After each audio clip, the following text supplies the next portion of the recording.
வணக்கம் மக்களே! நம்ம கார்த்திக் கதையில ஜூலை 7 என்ன நடக்க போகுது அப்படிங்கிறத பத்தி தாங்க இந்த வீடியோல இப்ப நம்ம பார்க்க போறோம். வீடியோவுக்கு மறக்காம லைக் பண்ணிக்கோங்க. நீங்க லைக் பண்றது தான் எங்களுக்கு அடுத்தடுத்து வீடியோ போடுறதுக்கு ரொம்பவே இன்ட்ரெஸ்டிங்கா இருக்கும். ஸோ மறக்காம லைக் பண்ணிட்டு இந்த வீடியோவ தொடர்ந்து பாருங்க.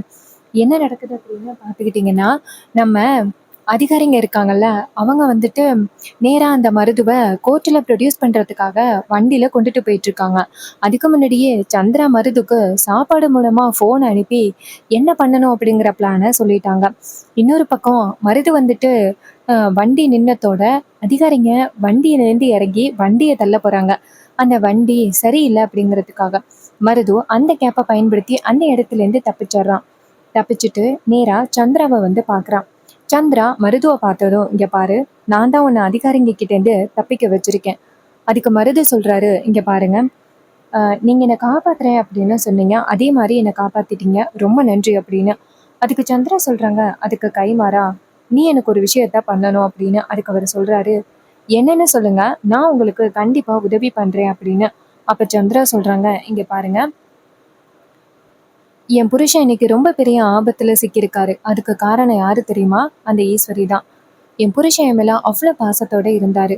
ஆனா அந்த சந்திரா, அந்த ஈஸ்வரி என்கிட்டேருந்து என் புருஷனை பிரிக்கிறதுக்காக இவ்வளோ பெரிய பிளான் பண்ணியிருக்கா. அவளை நான் சும்மா விட மாட்டேன்.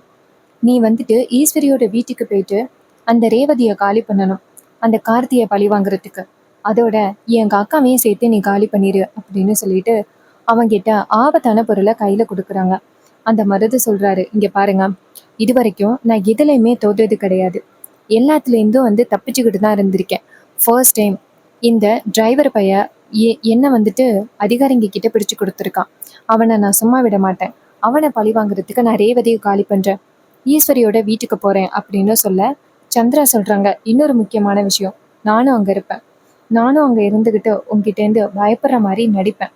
நீ அதை பயன்படுத்திக்கணும்." அதுக்கு மருது சொல்றாரு, "சரி." அப்படின்னு சொல்ல சந்திரா வந்துட்டு நேரா வீட்டுக்கு போறாங்க.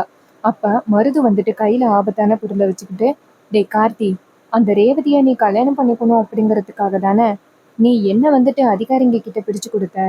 நீ எந்த காரியத்துக்காக நீ இப்படி பண்ணியோ, இனிமே ரேவதியை உன்னால கண்ணால பார்க்க முடியாதுடா. நான் ரேவதிய இன்னும் கொஞ்ச நேரத்துல காலி பண்ண போறேன்." அப்படின்ட்டு அந்த மருது அந்த ஆபத்தான பொருளை கையில எடுக்கிறாரு. கையில எடுத்துக்கிட்டு ரேவதியை காலி பண்ணணும் அப்படிங்கிறதுக்காக கிளம்புறாரு நேரா ஈஸ்வரியோட வீட்டுக்கு. இன்னொரு பக்கம் அதிகாரிங்க வந்துட்டு, "என்னடா அது, மருதுவ காணுமே." அப்படின்னு எங்க பார்த்தாலுமே தேடுறாங்க. பார்த்தா மருதுவ எந்த இடத்துலயுமே காணோம். அவங்களுக்கு ரொம்பவே அதிர்ச்சி ஆகிட்டு, "ஐயோ, அப்படி அந்த மருது எங்க தான் போனான்? அவனை இன்னும் கொஞ்ச நேரத்துல அதிகாரிங்க கிட்ட ஒப்படைக்கணுமே." அப்படின்னு. அப்போ ஒரு பெரிய அதிகாரி சொல்றாரு, "ஐயோ, அவரு காணாம போன விஷயத்த பத்தி நம்ம கார்த்திக் சாரு கிட்ட உடனேயே சொல்லணும். ஏன்னா அந்த மருதுவால கார்த்திக் சாரோட குடும்பத்துக்கு ரொம்ப பெரிய ஆபத்து காத்துக்கிட்டு இருக்கு. ஸோ அவங்க கிட்ட நம்ம இந்த விஷயத்த உடனேயே சொல்லி ஆகணும். வாங்க." அப்படின்னு சொல்லிட்டு நேரா கார்த்தியோட வீட்டுக்கு கிளம்புறாங்க. கார்த்தியோட ஃபோனுக்கு ட்ரை பண்ணி பார்க்குறாங்க. கார்த்தி ஃபோன் எடுக்கல. அதிகாரிங்க எல்லாருமே மறுபடியும் கார்த்தியோட ஃபோனுக்கு ட்ரை பண்ணி பார்க்க, கார்த்தி ஃபோன் அட்டன் பண்ணி, "சொல்லுங்க சார், மருத்துவ கோர்ட்டில் ப்ரொடியூஸ் பண்ணிட்டீங்களா?" அப்படின்னு. அதிகாரி சொல்கிறாங்க, "சார், அதெல்லாம் சார், ஒரு சின்ன பிரச்சனை ஆயிட்டு." அப்படின்னு. இதை கேட்டதும் ஹீரோ ஷாக் ஆகி, "என்ன சொல்கிறீங்க?" அப்படின்னு சொல்ல அவங்க சொல்கிறாங்க, "சார், இது மாதிரி அவனை அதிகாரிங்க கிட்ட பிடிச்சு கொடுக்கலாம் அப்படின்னு நினச்சிக்கிட்டு தான் நாங்கள் வந்தோம். ஆனால் அவன் கார்லேருந்து எஸ்கேப் ஆயிட்டான் சார்.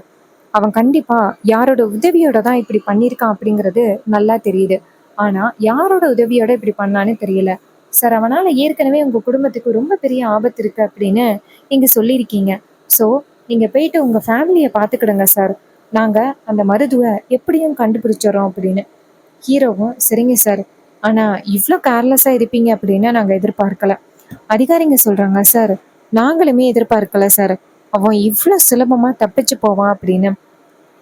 சார், நாங்க பண்ண தப்புக்கு நான் உங்ககிட்ட மன்னிப்பு கேட்டுக்கிறோம் சார். அவனை கண்டிப்பா நாங்க பிடிச்சிடுறோம் சார்." அப்படின்னு சொல்ல ஹீரோவும் சரி அப்படின்னு சொல்ல அதிகாரிங்க வந்துட்டு நேரா மருதுவ வந்துட்டு தேட ஆரம்பிக்கிறாங்க. ஹீரோ வந்துட்டு நேரா பாட்டிக்கிட்ட, "பாட்டி, அந்த மருது இருக்கான, அவன் தப்பிச்சுட்டானா. அவனால கண்டிப்பா அத்தையோட குடும்பத்துக்கு ரொம்ப பெரிய ஆபத்து இருக்கு. ஸோ நான் போயிட்டு அத்தையோட ஃபேமிலியை பார்த்துட்டு வரேன்." அப்படின்னு சொல்ல பாட்டி சொல்றாங்க, சரியா பேராண்டி, அந்த மருது ஏன் தான் இப்படி பண்றான்னு தெரியல. இது எல்லாத்துக்கும் காரணம் ஈஸ்வரி தான். தேவையில்லாம தெரியாதவனை கூட்டிட்டு வந்து இவ்வளவு பெரிய பிரச்சனையே உண்டாக்கி வந்து வச்சிருக்கா. அதுக்கு ஹீரோ சொல்றாரு, பாட்டி, அவங்க ஏன் மேல உள்ள கோவத்துல ரேவதிக்கு ஒரு நல்ல லைஃபை ஏற்பாடு பண்ணி கொடுக்கணும் அப்படிங்கிறதுக்காக இப்படி ஒரு வேலையை பண்ணிட்டாங்க. நீங்க கோவப்படாதீங்க பாட்டி. அப்ப பாட்டி சொல்றாங்க, சரியா பேராண்டி, சரி அடுத்து என்ன பண்ணணுமோ பண்ணியா அப்படின்னு சொல்ல, ஹீரோ சொல்றாரு, சரிங்க பாட்டி, நான் நேரா வந்துட்டு அங்க கிளம்புறேன் அப்படின்னு சொல்லிட்டு நேரா கிளம்புறாங்க. அங்க போயிட்டு பார்த்தா வீடு சாத்தியிருக்கு. இன்னொரு பக்கம் மருது வந்துட்டு அதுக்கு முன்னாடியே 4 ரவுடிங்களை அழைச்சிக்கிட்டு நேரா ஈஸ்வரியோட வீட்டுக்கு போயிட்டு கதவை தட்டுறாங்க. அப்போ ஈஸ்வரி இந்த நேரத்துல யாரு வர்றது அப்படின்னு பாக்குறாங்க. வேகமா கதவை தட்டினதோட தூங்கிக்கிட்டு இருந்த எல்லாரும் அந்த இடத்துக்கு வந்துடுறாங்க. வந்துட்டு மயில சொல்றாரு, யார்த்த அது இவ்வளோ ராத்திரியில இவ்வளோ வேகமா கதவை தட்டுறது அப்படின்னு.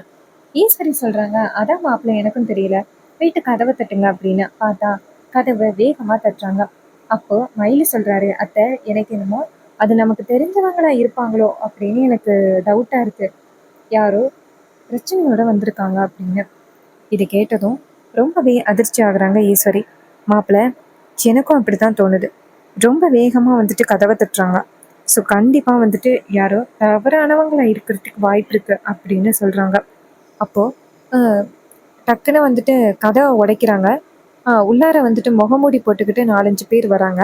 அவங்கள பார்த்ததும் நம்ம ஈஸ்வரிக்கு ரொம்ப ஷாக்கிங்காக இருக்கு. ஈஸ்வரி சொல்றாங்க, யாரு நீ அப்படின்னு. அதுக்கு மருது சொல்றாரு, இங்க பாரு, நான் யாருன்னு உனக்கு தெரியலையா, நான் தான் உன் மாப்பிள்ள அப்படின்னு சொல்லிட்டு முகத்துல போட்டிருக்க அந்த மாஸ்கை எடுக்கிறாங்க. இதை பார்த்ததும் ஈஸ்வரிக்கு செம்ம ஷாக்கிங்காக இருக்கு. ஈஸ்வரி சொல்றாங்க, ஏய், நான் தான் உன்னை அதிகாரிங்க கிட்ட பிடிச்சு கொடுத்துட்டோமே, எப்படி நீ வெளியில வந்த அப்படின்னு. மருது சொல்றாரு, ஏய், அதெல்லாம் நான் சுலபமா வெளியில வந்துருவேண்டி அப்படின்னு சொல்லிட்டு என்ன பண்றாரு அப்படின்னா, டக்குன்னு அங்க இருக்கிற ஆஹ், ஈஸ்வரிய பார்த்து, உன்னால இனிமே என்ன பண்ண முடியும், உன்னை காலி பண்றதுக்காக தான் இங்க வந்திருக்கேன் அப்படின்னு சொல்ல, ஈஸ்வரி என்ன பண்றாங்கன்னா, இவ்வளவு தைரியம் இருந்தா நீ இப்படி வந்து பேசுவ, இருடா உனக்கு இருக்கு அப்படின்னு ரூமுக்குள்ள போயிட்டு ஆயுதத்தை எடுக்க பார்க்க உள்ளார ஆயுதத்தை காணோம். அதை பார்த்ததும் ஈஸ்வரி ஷாக் ஆகுறாங்க. வெளியில வராங்க. மருது கேக்குறாரு, இதைத்தானே நீ தேடுற அப்படின்னு ஈஸ்வரியோட ஆயுதத்தை காமிக்கிறாங்க. ஈஸ்வரி அதை பார்த்ததும் ஷாக் ஆகுறாங்க. உன் கைக்கு எப்படி இது வந்துச்சு அப்படின்னு. ஈஸ்வரி வந்துட்டு மருது பேசின எல்லாத்தையுமே கேட்டுட்டு ரொம்ப ஷாக் ஆகுறாங்க. இவனால நம்ம குடும்பம் ரொம்ப பெரிய ஆபத்துல சிக்க போகுது அப்படின்னு ஈஸ்வரிக்கு பயம் வர ஆரம்பிச்சிருது. அப்ப மருது சொல்றாரு, உன் பொண்ணு எங்க, உன் பொண்ணாலதான் நான் இன்னைக்கு இவ்வளோ பெரிய ஆபத்துல சிக்கினேன். அந்த கார்த்தி உன் பொண்ணுக்காக தானே அவன் இவ்வளோ பெரிய வேலையை பண்ணான். எப்படியாவது உன் பொண்ணை கல்யாணம் பண்ணிக்கணும் அப்படிங்கிற ஒரு நோக்கத்துக்காகவும் நான் வந்துட்டு உன் பொண்ணை கல்யாணம் பண்ணிக்க கூடாது அப்படிங்கிறதுக்காகவும் தானே அவன் என்னை அதிகாரிங்க கிட்ட பிடிச்சு கொடுத்தான். அவனை நான் இன்னைக்கு காலி பண்றதுக்காக தான் வந்திருக்கேன். ஃபர்ஸ்ட் உன் பொண்ணை காலி பண்ண போறேன், அதுக்கப்புறம் உன்னையும் உன் குடும்பத்தையும் காலி பண்ண போறேன். உன் பொண்ணு எங்கடி அப்படின்னு மருது கேக்குறாரு. அப்போ நம்ம ரேவதி வந்துட்டு மாடியிலேருந்து இது எல்லாத்தையுமே கேட்டுட்டு ரொம்ப அதிர்ச்சி ஆகுறாங்க. இந்த மருது வந்துட்டு ஏதோ குறிக்கோளோட தான் வந்திருக்கான், இவன்கிட்ட நம்ம சிக்கக்கூடாது, முக்கியமா நம்மளை தேடிதான் இவன் வந்திருக்கான், நம்ம குடும்பத்தை கூட எதுவும் பண்ண மாட்டான், நம்மளை எதுவும் பண்ணிட்டான் அடுத்து நம்ம குடும்பத்தை ஏதாவது பண்ணுவான், நம்ம ஃபர்ஸ்ட் அவன் கையில சிக்கக்கூடாது அப்படின்னு ரேவதி என்ன பண்றாங்கன்னா நேரா போயிட்டு ஒளிஞ்சுக்கிறாங்க. இன்னொரு பக்கம் அந்த மருது இருக்கான ரேவதிய எங்க அப்படின்னு ஈஸ்வரி கிட்ட கேக்குறாங்க. அதுக்கு ஈஸ்வரி சொல்றாங்க, இங்க பாரு, நீ தேவையில்லாம என் குடும்பத்துல வந்து பிரச்சனை பண்ற அப்படின்னு. மருது சொல்றாரு, நான் இந்த போய் உன் பொண்ணை இழுத்துட்டு வரேன்டி அப்படின்னு நேரா மாடிக்கு போறாரு. ரேவதி போயிட்டு ஸ்டோர் ரூம்ல சாக்கு கிட்ட ஒளிஞ்சுக்கிறாங்க. மருது போயிட்டு நேரா ரேவதி எங்க இருக்க அப்படின்னு சொல்லிட்டு கூட போறாங்க. இன்னொரு பக்கம் நம்ம ஹீரோ வந்துட்டு அதிகாரிங்க அந்த விஷயத்த சொன்னதும் நேரா வீட்டு கதவை வந்து தட்டுறாரு. மயில சொல்றாரு, அத்தை, யாரோ வீட்டுக்கு வந்திருக்காங்க, ஒருவேளை அது மாப்பிள்ளையா இருக்கிறதுக்கு கூட வாய்ப்பு இருக்கு, சகல வந்துட்டாரு அப்படின்னா நம்ம குடும்பத்துல இருக்கிற பிரச்சனை எல்லாமே சரியான மாதிரி, போயிட்டு கதவை திறங்கத்த அப்படின்னு. ஈஸ்வரி சொல்றாங்க, இதோ திறக்கிறேன் அப்படின்ட்டு போக அங்க இருக்கிற 4 பேரும் ஈஸ்வரிய தடுத்து, ஏய், எங்க போற அப்படின்னு ஈஸ்வரி சொல்றாங்க, நவருங்கடா அப்படின்னு. அப்ப அவனுங்க டக்குன்னு ஈஸ்வரிய மிரட்டி, இந்த இடத்த விட்டு நீ நவந்த வச்சுக்கேன் அவ்வளோதான் அப்படின்னு. இன்னொரு பக்கம் நம்ம ஹீரோ வந்துட்டு ரொம்ப நேரமா கதவை தட்டுறாரு. யாருமே கதவை திறக்கல அப்படின்னத்தோட ஹீரோ டக்குன்னு கதவை உடைச்சிடுறாரு. கதவை உடைச்சிட்டு உள்ளார வந்து பார்த்தா அங்க நிக்கிற 4 பேரை பார்த்துட்டு ஹீரோ ஷாக் ஆகுறாரு. அவங்க எல்லாருமே குடும்பத்தை பிடிச்சு வச்சிருக்காங்க. அப்ப ஒருத்தன் டக்குன்னு ஈஸ்வரியை வந்துட்டு மிரட்டி வச்சிருக்க ஹீரோ டக்குன்னு அந்த 4 ரவுடிகளையும் காலி பண்றாரு. இன்னொரு பக்கம் அந்த மருதுக்கு வந்துட்டு கீழே சத்தங்கீட்டத்தோட அங்கேருந்து வராரு. ஹீரோவை பார்த்ததும், வந்துட்டியாடா, உனக்காக தான் காத்துக்கிட்டு இருந்தேன், நீ எப்படியும் இந்த இடத்துக்கு வந்துருவ அப்படின்னு தெரியும், உன்னை காலி பண்ண போறேன்டா அப்படின்னு சொல்லிட்டு நேரா நம்ம ஹீரோவுக்கு நேரா வந்துட்டு ஆயுதத்தை காமிக்க ஹீரோ செம ஷாக் ஆகுறாரு. அப்போ ஹீரோ நேரா மருதுவை பார்த்து, இங்க பாரு, நீ இப்பவே வந்துட்டு சரண்டர் ஆகிட்ட அப்படின்னா உனக்கு குறைவான தண்டனை கிடைக்கும். அதை விட்டுட்டு நீ தேவையில்லாம இப்படி பண்ணிக்கிட்டு இருந்த அப்படின்னா உனக்கு ரொம்ப பெரிய தண்டனை கிடைக்கிறதுக்கு வாய்ப்புகள் இருக்கு அப்படின்னு சொன்னதும் ரொம்பவே ஷாக் ஆகுறாங்க நம்ம மருது. இருந்தாலும் வெளியில காமிச்சுக்காம, இங்க பாரு, அன்னைக்கு நான் ரேவதியை கல்யாணம் பண்ணியிருந்தானா எனக்கு இந்த சொத்து எல்லாமே கிடைச்சிருக்கும். ஆனா நீ வந்துட்டு நான் ரேவதியை கல்யாணம் பண்ணிக்க விடாம தடுத்துட்டியல்ல, உன்னை சும்மா விட மாட்டேன்டா அப்படின்னு அந்த இடத்துக்கு வர ஹீரோ வந்துட்டு நேரா மருதுவை வெளுத்து கட்டுறாரு. மருதுவை பிடிச்சு ஒரு இடத்துல கட்டி வைக்கிறாரு. இன்னொரு பக்கம் அந்த 4 பேரும் ஹீரோவை பார்த்துட்டு பயந்து அந்த இடத்துல இருந்து ஓடி போறாங்க. ஈஸ்வரி வந்துட்டு நேரா ரேவதி அங்கேருந்து மாடியிலேருந்து இறங்கி வரதை பார்த்துட்டு ஓடி போய் ரேவதியை கட்டி பிடிக்கிறாங்க. அம்மாடி, உனக்கு எதுவும் பிரச்சனை இல்லையே அப்படின்னு. ரேவதி சொல்றாங்க, அம்மா, அதான் மாமா வந்துட்டாரே, இதுக்கப்புறம் நமக்கு என்ன பிரச்சனை இருக்க போகுது, மாமா நம்மளை காப்பாத்திட்டாரு அப்படின்னு சொல்ல ஈஸ்வரி சொல்றாங்க, ஆமா ரேவதி, அவர் வந்ததுனாலதான் இப்போ ரொம்ப பெரிய பிரச்சனையிலேருந்து நம்ம தப்பிச்சிருக்கோம். சரி ரேவதி, நான் அதிகாரிங்களை ஃபோன் பண்ணி கூப்பிட்றேன் அப்படின்ட்டு அதிகாரிங்களுக்கு ஃபோன் பண்ண போக ஹீரோ சொல்கிறாரு, நான் ஏற்கனவே அதிகாரிங்க கிட்ட சொல்லிட்டேன், அதிகாரிங்க எல்லாருமே இந்த இடத்துக்கு தான் வந்துக்கிட்டு இருக்காங்க, நீங்கள் யாரும் கவலைப்படாதீங்க அப்படின்னு சொல்லிக்கிட்டு இருக்கும் பொழுதே அதிகாரிங்க அந்த இடத்துக்கு வந்துடுறாங்க. வந்துட்டு நேராக ஹீரோவை பார்க்குறாங்க. அப்போ ஹீரோ சொல்கிறாரு, சார், அதோ நிற்கிறான் மருது, அவனை பிடிச்சிட்டு போங்க அப்படின்னு சொன்னதும் அதிகாரிங்க நேராக மருதுவை கைது பண்ணுறாங்க. மருது வந்துட்டு ஹீரோவை பார்த்து, டேய், இது சாதனமாக முடிஞ்சிட்டு அப்படின்னு நினைக்காத, நான் கண்டிப்பாக உன்னை சும்மா விட மாட்டேன், உன்னை பழி வாங்குவேண்டா அப்படின்னு சொல்ல ஹீரோ சொல்கிறாரு, இங்கே பாரு, நீ தேவையில்லாத வேலையை பண்ணிக்கிட்டு இருக்க அப்படின்ட்டு. அதுக்கு மருது சொல்கிறான், இங்கே பாரு, நான் கண்டிப்பாக உன்னை சும்மா விட மாட்டேன்டா அப்படின்னு சொல்லிட்டு பேசுகிறாங்க. இன்னொரு பக்கம் நம்ம ஹீரோ வந்துட்டு நேராக அந்த மருதுவை அதிகாரிங்க கிட்ட பிடிச்சு கொடுத்துட்றாங்க. இன்னொரு பக்கம் அதிகாரிங்க மருதுவை கைது பண்ணி கொண்டுட்டு போகிறாங்க. ரேவதி இதை பார்த்துட்டு அப்போ தான் நிம்மதி ஆகுறாங்க. அவங்க அம்மாவை பார்த்து, பாத்தியாம்மா, நீ வந்துட்டு மாமாவை எப்போவுமே தப்பாக தான் புரிஞ்சுக்கிட்டு இருக்கா, ஆனால் மாமா என்றைக்குமே நம்ம குடும்பத்துக்கு நல்லது தான் பண்ணிக்கிட்டு இருக்காரு, ஆனால் நீ வந்துட்டு மாமாவை என்றைக்குமே தப்பாகவே புரிஞ்சுக்கிட்டு இருக்கியேம்மா அப்படின்னு சொல்லி பேசுகிறாங்க.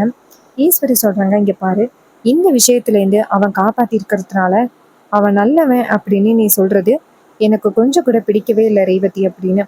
அப்போ அவங்க சொல்கிறாங்க, இங்கே பாருமா, நீங்கள் வந்துட்டு எப்போவுமே வந்துட்டு மாமாவை தப்பாகவே நினச்சிக்கிட்டு இருக்கீங்க, மாமா வந்துட்டு ரொம்ப நல்லவர், மாமாவை நான் கல்யாணம் பண்ணிக்கிட்டா கண்டிப்பாக ரொம்ப சந்தோஷமாக இருப்பேன், தயவு செஞ்சு நான் மாமாவை கல்யாணம் பண்ணிக்கிறதுக்காகவாவது ஏன் அனுமதி கொடு அப்படின்னு. ஈஸ்வரி சொல்கிறாங்க, என்ன நடந்தாலும் சரி, நீ கண்டிப்பாக அந்த கார்த்தியை கல்யாணம் பண்ணிக்கிறதுக்கு வாய்ப்பே இல்லை அப்படின்னு சொன்னதும் ரேவதி ரொம்பவே ஷாக் ஆகுறாங்க. ஸோ இன்னொரு பக்கம் சந்திரா வந்துட்டு இதையெல்லாம் பார்த்துட்டு ஷாக் ஆகுறாங்க.